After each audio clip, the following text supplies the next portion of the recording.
वहां ग्राहकों को सामान बेचना क्यों बेहतर होता है जहां वो रहते हों? उसी जगह सामान क्यों न बेचा जाए जहां वह बनाया गया हो? आइए एक उदाहरण से समझते हैं।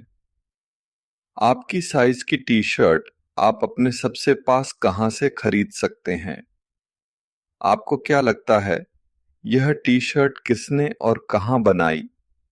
यह जहां से बनी वहां से आप तक कैसे पहुंची जहां आप इसे खरीद सकते हैं?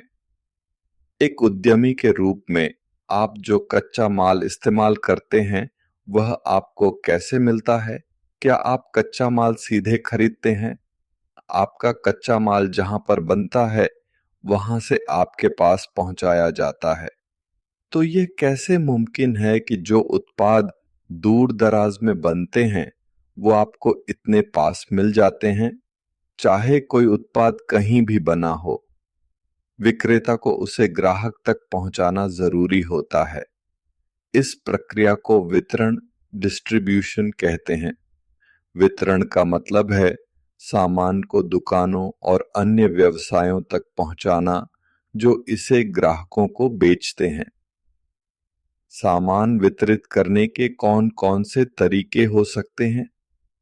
क्या सभी उत्पाद एक ही तरीके और मात्रा में वितरित किए जाते हैं?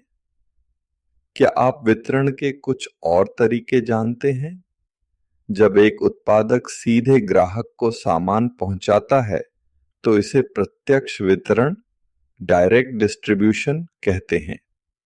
उदाहरण के लिए, एक किसान जो सब्जियां उगाता है और सीधे ग्राहक के घर पर बेचता है।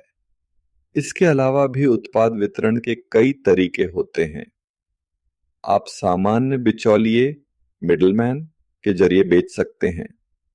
आप सामान्य थोक विक्रेता होलसेलर को बेच सकते हैं।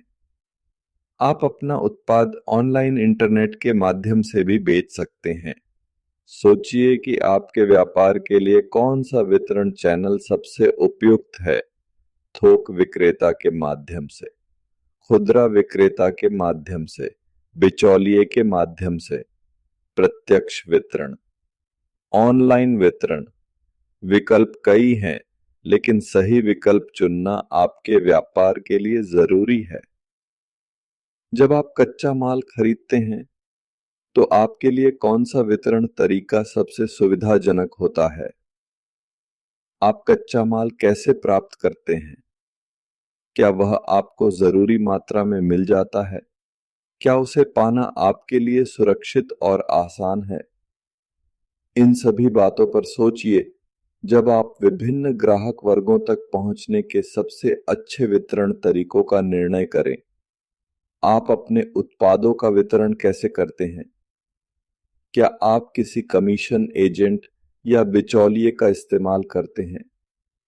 क्या आप थोक विक्रेता को बेचते हैं? क्या आप खुदरा विक्रेता को बेचते हैं या फिर सीधे अपने ग्राहकों को बेचते हैं? क्या आप ऑनलाइन बिक्री भी करते हैं? जब आप तय कर रहे हो कि आपके लिए कौन सा तरीका सबसे अच्छा है, तो सुरक्षा, सुविधा और ग्राहक संतुष्टि को प्राथमिकता दें। मुख्य उद्देश्य यह है कि आप ग्राहक की जरूरत को पूरा करें।